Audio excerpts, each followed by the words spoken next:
Olá! Agora no módulo 2, nós vamos ver resíduos e rejeitos, resíduos sólidos, classificação dos resíduos e segregação. No caso, como é separado os lixos da forma correta. Vamos lá? Vamos para os slides. Resíduo. Resíduo é tudo que tem valor econômico, que deve ser reciclado ou reaproveitado. Rejeitos são os descartes que não podem ser reaproveitados ou reciclados, devido à falta de tecnologia ou viabilidade econômica. Os resíduos sólidos deixam de ser vistos como lixo e passam a ser recursos a serem valorizados, mas isso depende fundamentalmente das atitudes de todas as pessoas envolvidas. Definição. Qual a definição de resíduo e rejeito? Definição: qualquer material, substância, objeto ou bem descartado. Origem: resultante de atividades humanas em sociedade. Destinação: destinação proposta ou obrigatória de proceder com o descarte. Estados físicos: sólido, semissólido, gases contidos em recipientes e líquidos com particularidades específicas. Exclusões e descarte: líquidos cuja destinação na rede pública de esgoto ou em corpos d'água seja inviável. Exigência de soluções técnicas ou economicamente inviáveis, considerando a melhor tecnologia disponível. Locais inapropriados de descarte. Quais são? Rios, encosta, bota fora, lixões. Não podemos jogar essas coisas nesses lugares. Consequências do descarte inapropriado. Degradação e contaminação do solo. Por quê? Porque se a gente jogar em lugares inapropriados vai contaminar o solo, vai contaminar as plantas, contaminação da água, especialmente subterrânea, atração de animais vetores e doenças prejudiciais ao ser humano, como a gente falou no módulo anterior, ratos, mosquitos e afins. De uma maneira ou de outra, os resíduos e rejeitos devem ser destinados e dispostos corretamente para que não atinjam negativamente o meio ambiente e, por consequência, a saúde das pessoas. O Plano de Gerenciamento de Resíduos Sólidos e Serviços de Saúde, o PGRS e PGRSS, tem como importância documento essencial no processo de licenciamento ambiental. Qual a base legal? Resolução do CONAMA 358, de 29 de abril de 2005. Princípios norteadores: não geração de resíduos. Ações descritas pelo PGRSS e PGRS: geração, classificação, segregação, acondicionamento, coleta, armazenamento, transporte, reciclagem, tratamento e destino final. Qual é o objetivo desses planos? Proteção à saúde pública e proteção ao meio ambiente. A Lei Federal número 12.305, instituída no ano de 2010, instituiu a Política Nacional de Resíduos Sólidos. O que ele constitui? Constitui a origem dos resíduos sólidos. Quais são eles? São 11 origens. Vamos pontuar eles: resíduos domiciliares, resíduos de limpeza urbana, resíduos sólidos urbanos, resíduos de estabelecimentos comerciais e prestadores de serviços, resíduos dos serviços públicos de saneamento, resíduos industriais, resíduos de serviços de saúde, resíduos da construção civil, resíduos agro-silvopastoris, resíduos de serviços de transportes e resíduos de mineração. Cada um tem sua particularidade que deve ser considerada e analisada com calma, e cada um com sua respectiva pontuação. Quanto à periculosidade com relação à normativa, resíduos perigosos e resíduos não perigosos. Os resíduos perigosos são aqueles que, em razão de suas características de inflamabilidade, corrosividade, reatividade, toxicidade, entre outras. E os resíduos não perigosos são os que não apresentam riscos.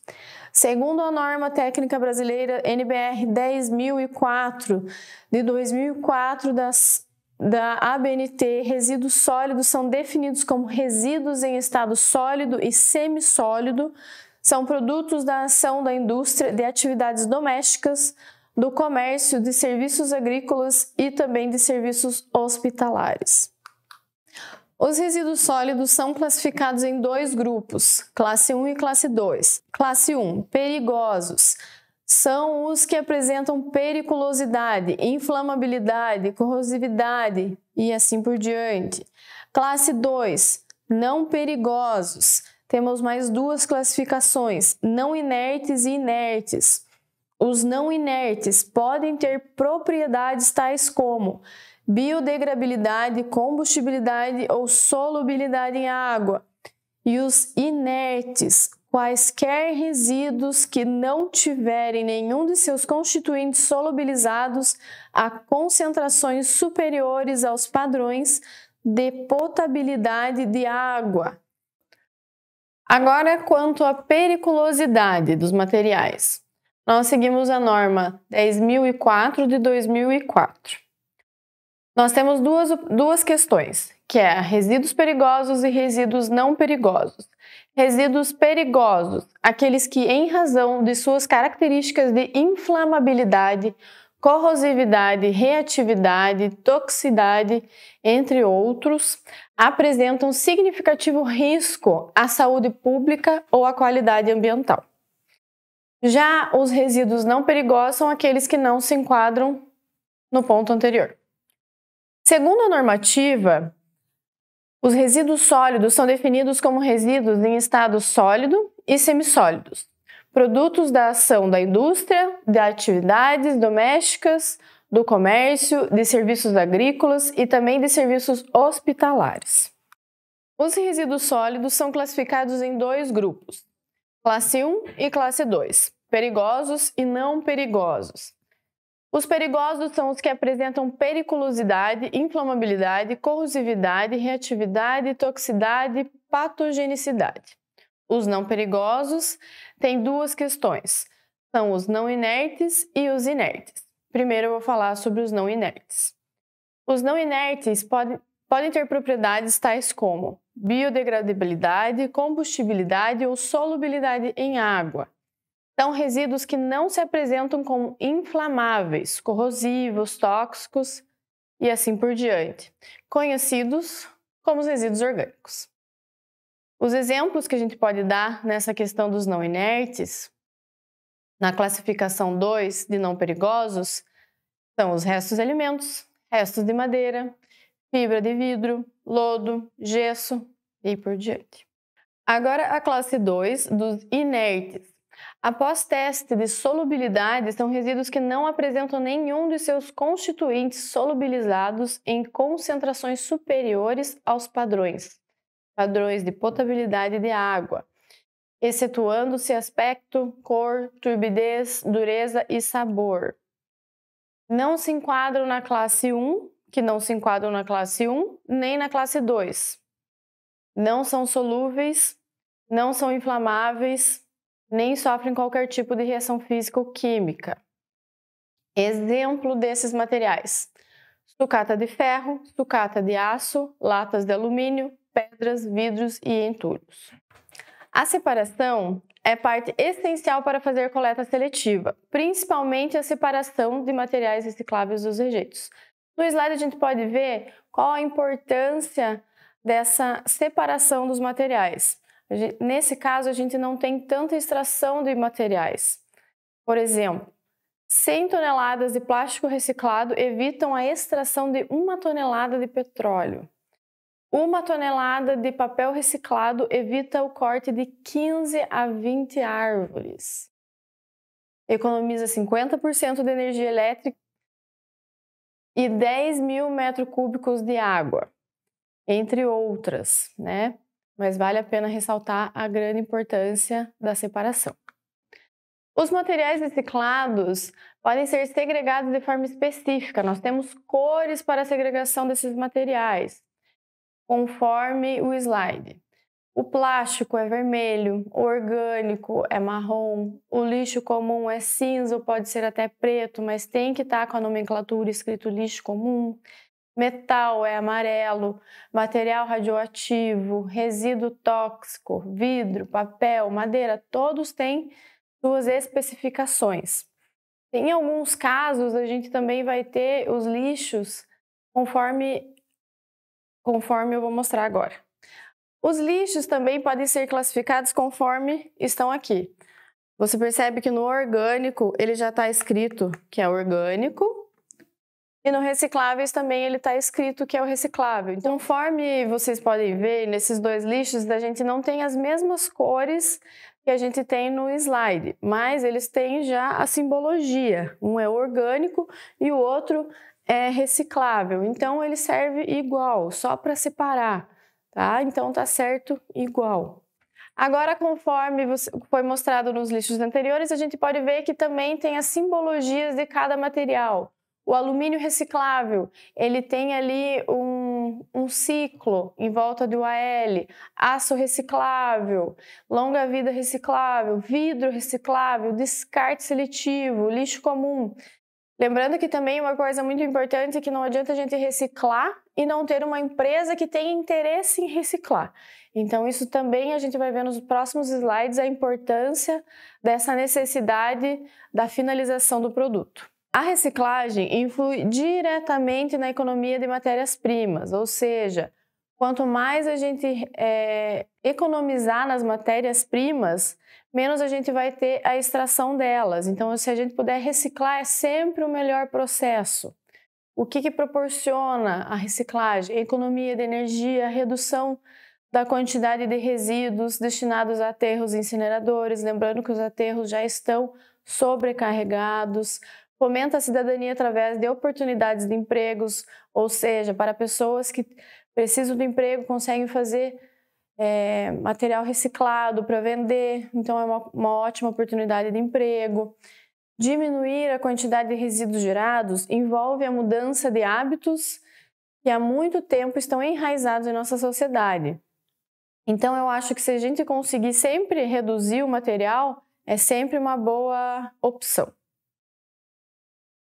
A economia circular propõe uma mudança em toda a maneira de consumir, do design dos produtos até a relação com as matérias-primas e resíduos.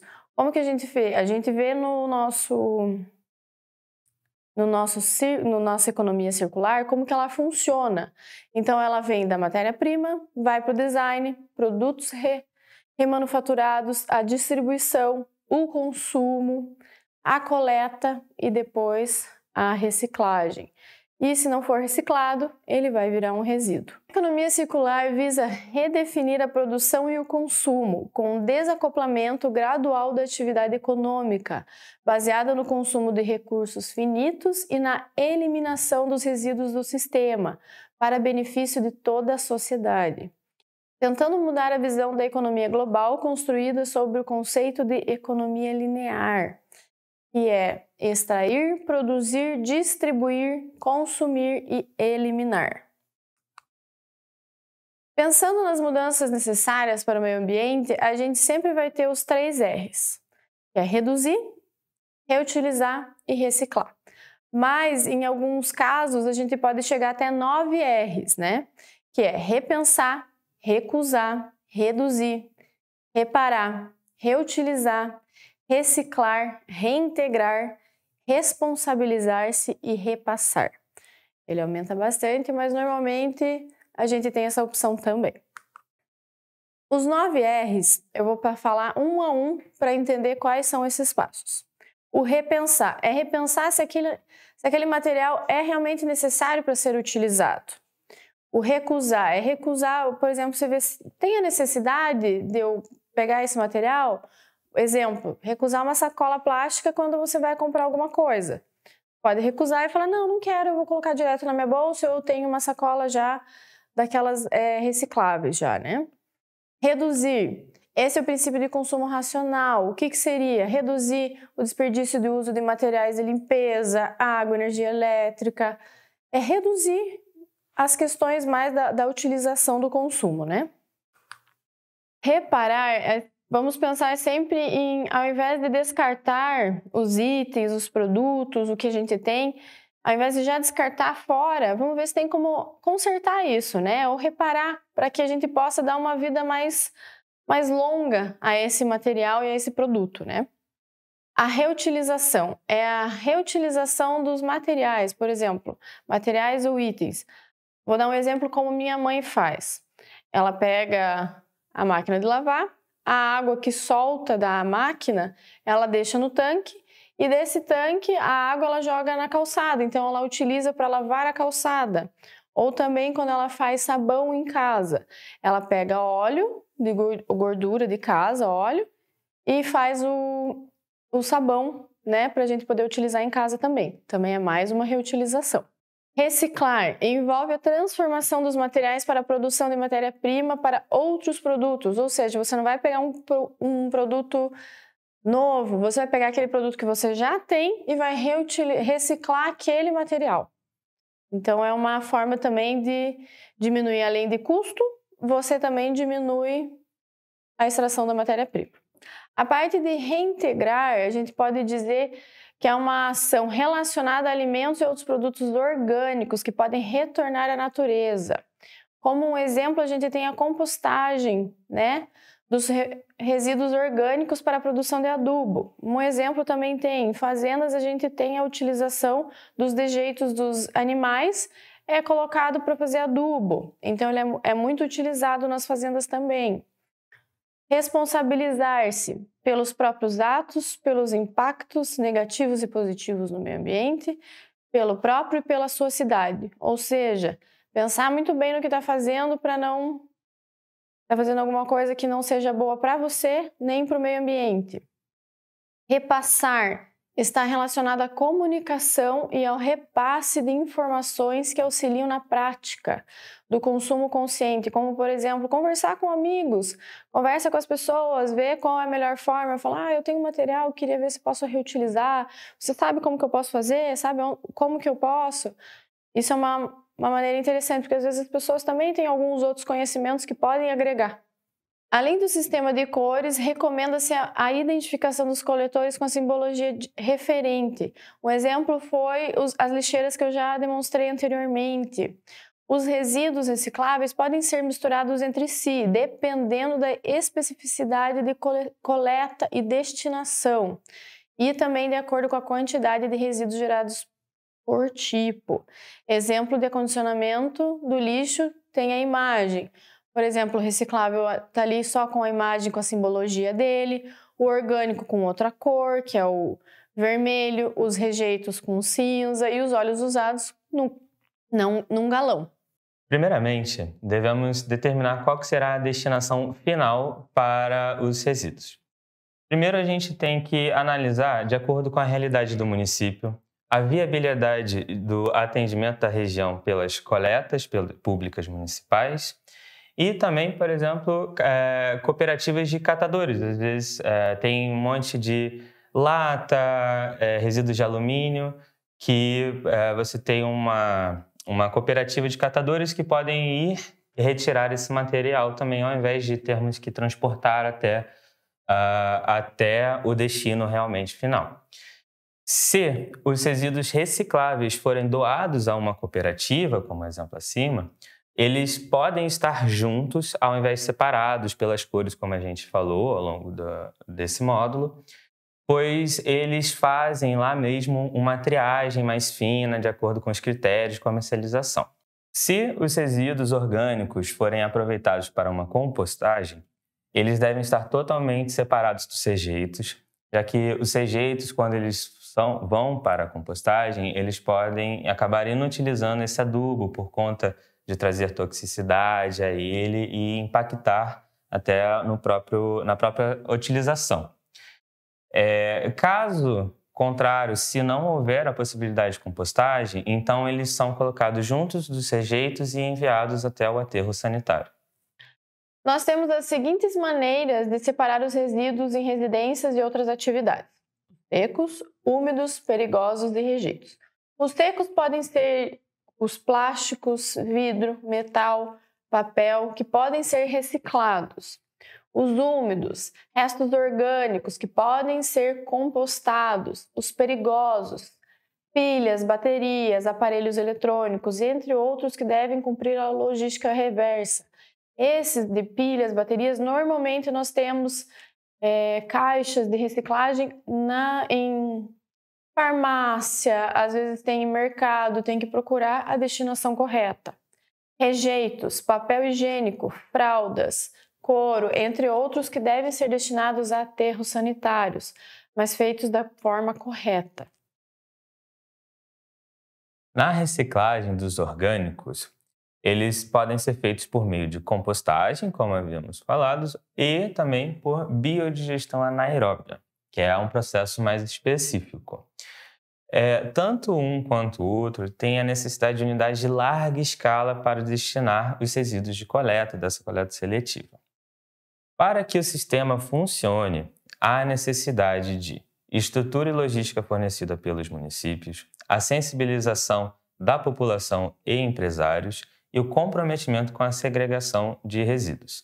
Então, nós temos uma importância da competência tanto coletiva por parte dos municípios, quanto individual, que a gente já trouxe ali com responsabilizar-se, reutilizar, são todas questões que estão atreladas a nós como indivíduos.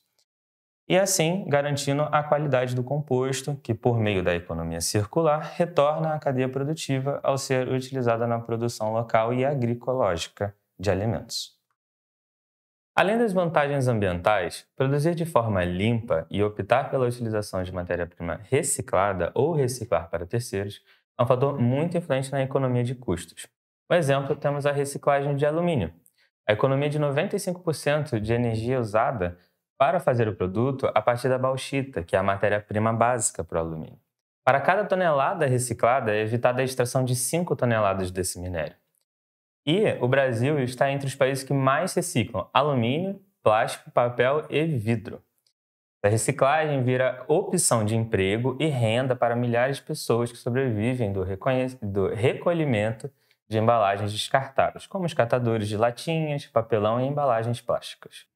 Agora, no módulo 3, nós vamos ver resíduos de serviços de saúde, o nosso RSS, a classificação desses resíduos, a identificação e a simbologia e o seu manejo. Nos vemos no próximo módulo.